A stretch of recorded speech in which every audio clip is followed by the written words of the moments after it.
Good afternoon, folks.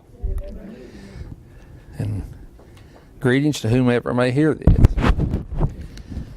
How many of us here today, and of course, as I said, those who may hear this, wants to be blessed by God? Well, I think all of us would give that an affirmative yes. You being here today indicates your interest in God's blessings. And the greatest blessing any of us could ever receive from God, of course, is our salvation. As a matter of fact, this is the message of the entire Bible. This is the message Jesus Christ brought to this world when he was here. And this is the message he has commissioned us to teach. We are to draw upon the testimonies of the apostles and teach and preach the same things they did. And we have to have faith like they did to do that. And we have to have faith. You know, there is no formula for blessings or any blessing, that does not begin with faith. Psalms chapter 1 and verse 1. It tells us, however, there are dangers to the man whom God has blessed. There's dangers out there in front of us. There are dangers and detours along the way which we can fall prey to if we're not careful. It says, "Blessed is the man that walks not in the counsel of the ungodly, nor stands in the way of sinners, nor sits in the seat of the scornful." I can't see out of my glasses. So along with faith, there are things we must do, or rather not to do, if we want to receive the blessings of God. You and I live in a sinful and a wicked world, and we rub shoulders with it every day of our lives. We have to deal with those people out there in the world. And I know from my own experiences, it's hard not sometimes to be sucked in to doing the wrong things by some of those people. So it gives us a threefold danger here. The first is we are not to walk in the counsel of the ungodly. For the ungodly are always ready to give advice. But we are not to abide by their advice or their counsel. And they do this in the form of literature, and it may be in the form of advertising or in the form of entertainment. The second is we are not to stand in the way of, or we are not to stand in the way with sinners. The blessed man cannot listen and adopt the standards of sinners. Yes, I know we all sin, but the emphasis here is people who willfully sin or make it their way of life, is what the emphasis is. We cannot adopt their standards. We cannot live by the standards of the world out there. Thirdly, it tells us we are not to sit in the seat of the scornful. Now, note the progression here. First, you listen to sinners. Then you adopt their standards. And in doing so, it will make you a scornful person if you do this, even to the point of making fun and rejecting God's standards. So remember, the road of a scornful person is always a downward road. As true Christians, we cannot go around criticizing everything and everybody. And that being said, I know there are things which bear criticism, but we cannot let criticism engulf us in every facet of our lives. And I've saw people like that, and you probably have too. They're critical of everything, no matter what it is. They're never up, and they never,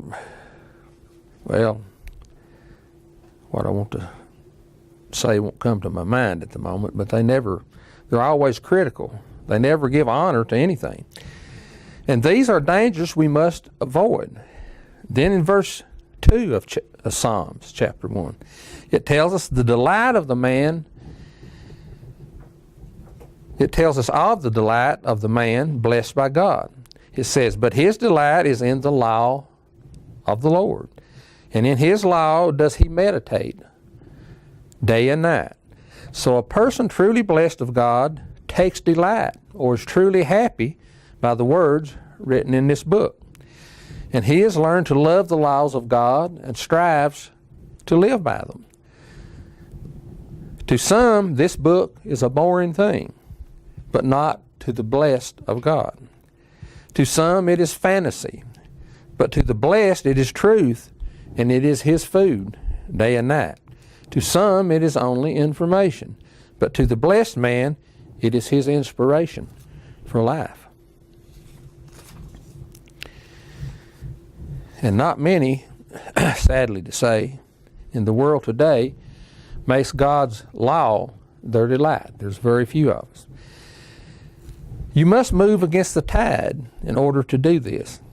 And you must decide that you're going to be in the minority. For God says his flock is a little flock. Now you can hold your place here in Psalms 119 if you want to, and let's look at the delight David had in God's law and how he considered them to be a blessing.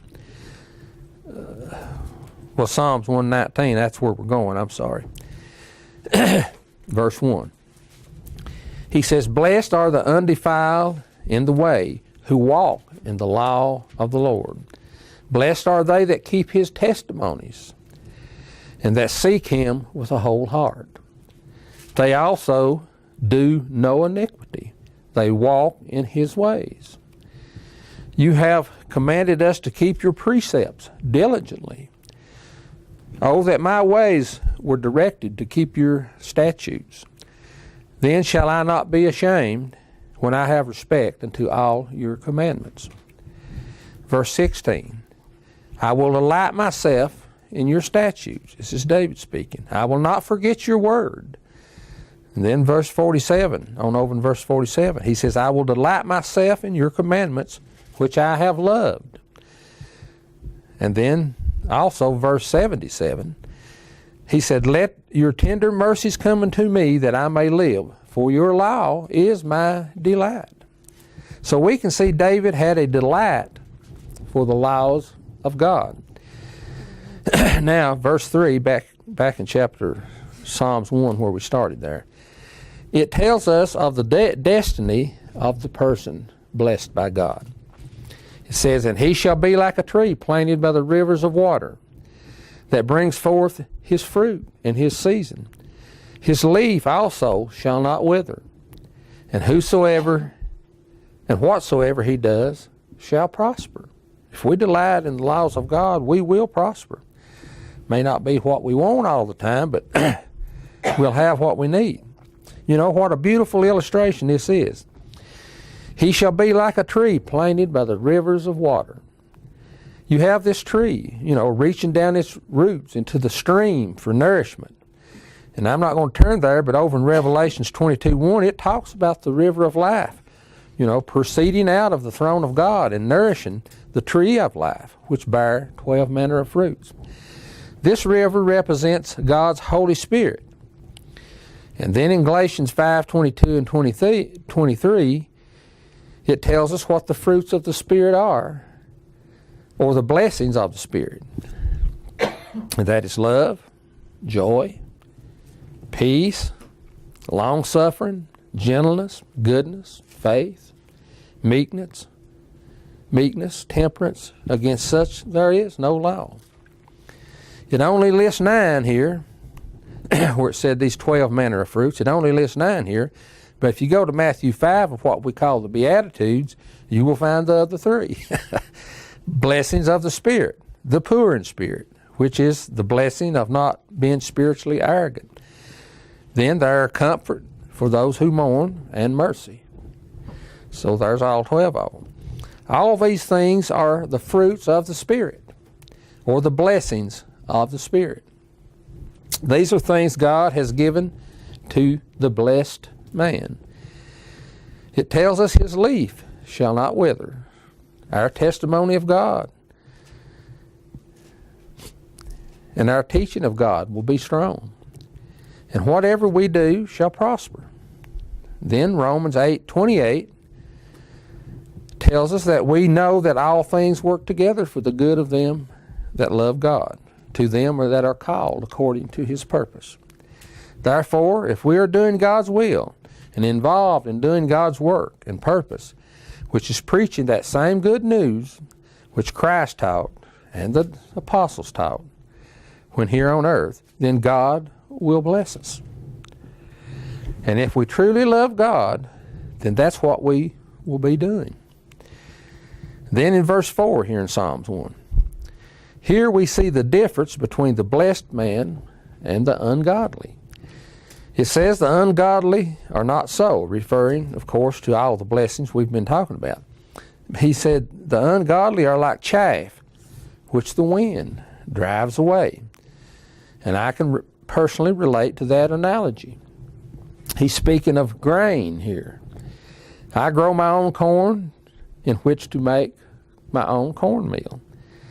When you shuck the corn and run it through the sheller, you unavoidably get little pieces of shuck, silk, and other debris in the shell corn. It is called chaff. To get rid of all this unwanted debris, I have a big fan, which I sit in a chair. This is how I do it. Then I put a clean bucket on the floor below the fan, and then I pour the shell corn in front of the fan, and as it passes in front of the fan, it falls into the bucket below, and the fan blows away the chaff. This is how you clean your grain. Anyway, that's how I do it. A good natural strong wind would probably do the same thing. That's the way the ungodly are going to be. They're going to be blown away, and what is left will be the good grain, the clean grain, the righteous. Verse 5 tells us, the ungodly shall not stand in the judgment, nor sinners in the congregation of the righteous. On the day of judgment, the ungodly will not be resurrected into the household of God, but rather be blown away. Their destiny is the Gehenna fire, or the second death. And we can reference Revelation 26 on this. For it says, and we probably all know this, it says, blessed and holy is he that has part in the first resurrection. On such the second death has no power. But they shall be priests of God and of Christ, and shall reign with him 1,000 years. This, folks, is the ultimate blessing, is it not? That is the ultimate blessing that we can have. So what's it going to be? Are we walking in the ways of sinners, or are we seeking blessings by delighting in God's law?